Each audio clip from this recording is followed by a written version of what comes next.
আর আপনাদের কষ্ট দিচ্ছি না, কয়েকটা প্রশ্নের উত্তর দিয়েই আমি মোনাজাত করে দিচ্ছি ইনশাল্লাহ।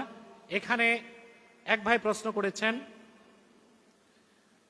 যথাবিহিত সম্মান পূর্বক একটি প্রশ্ন। আমার একটি জানার বিষয় হলো, 12 রবিউল আউয়াল আসলে দেখা যায় পিক আপে করে বক্স সাজিয়ে মিছিল করা হয়, আসলে তা কি কোনো সাহাবা থেকে প্রমাণিত আছে? যদি দয়া করে জানাবেন, এ ব্যাপারে সঠিক উত্তর দিবেন। আপনি খুব সুন্দর প্রশ্ন করেছেন। দেখুন, সাহাবা একরাম থেকে যদি জশ্নে জুলুস করার নিয়ম থাকতোই, তাহলে আর ঝগড়া থাকতো? সুন্নত হইতো। কি হইতো? যেহেতু সাহাবা একরাম থেকে প্রমাণ নাই, তাবিনদের থেকে প্রমাণ নাই, সেজন্যই তো এটা নিয়ে ঝগড়া আছে। কেউ বলে মুবাহ, কেউ বলে মুস্তাহাব, কেউ বলে বেদাত, ঠিক না? অথবা সাহাবা একরাম করছেন কিনা এই প্রশ্নই আসে না। যদি করতেন তার ঝগড়া থাকতো না, এটা কমসে কম মুস্তাহাব হইতো। কি হইতো? এখন করা যাবে কি যাবে না, এটা একটা প্রশ্ন, ঠিক না?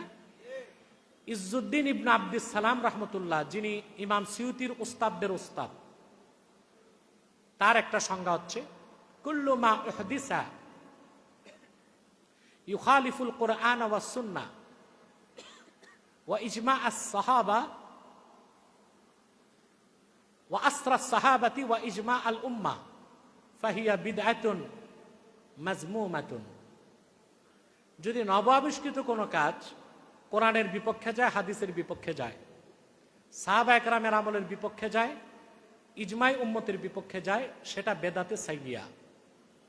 বিপক্ষে যাবে তখন যখন নিষেধ পাওয়া যাবে। কি পাওয়া যাবে?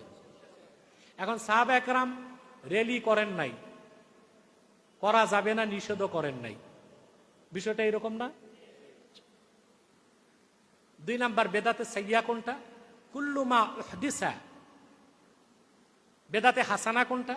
কুল্লু মা উহদিসা লা ইউখালিফুল কুরআন ওয়া সুন্নাহ ওয়া আসরা সাহাবা ওয়া ইজমা আল উম্মাহ ফাহিয়া বিদআতুন হাসানাতুন মাহমুদা। প্রত্যেক সেই আমল যা কোরআনের বিপক্ষে যায় না, হাদিসের বিপক্ষে যায় না, ইজমায়ে সাহাবার বিপক্ষে যায় না, ইজমায়ে উম্মতের বিপক্ষে যায় না, আসরু সাহাবার বিপক্ষে যায় না, ওই কাজটা যদি দেখতে ভালো মনে হয়, তাহলে অবশ্যই সেই কাজটা বেদাতে হাসানার অন্তর্ভুক্ত। বুঝতে পারছেন? এখন আপনাদের কাছে প্রশ্ন, এই যে আমরা তাফসিরুল কোরআন নামে মাহফিল করি, সাহাবা একরাম করতেন এইভাবে? কথা বলে না।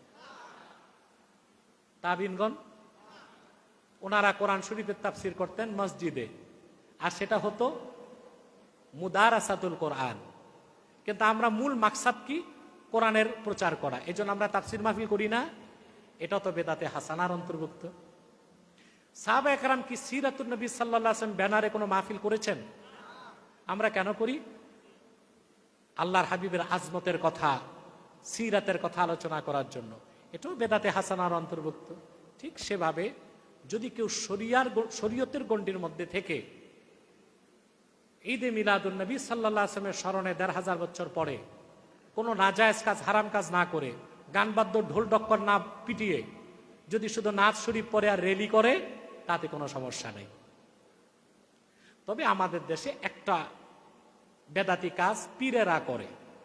দেখা যায় যিনি পীর সাহেব সভাপতিত্ব করে, ওনারে ফুল দিয়া সাজায়, তারপর পীর সাহেব ট্রাকের উপর দাঁড়ায়। কেন বেটা পীর সাহেব? আল্লাহর হাবিবের মিলাদের স্মরণে জুলুস হচ্ছে, তুমি ফুল দিয়া ট্রাকে উঠছো কেন? তুমি কত বড় বেয়াদব!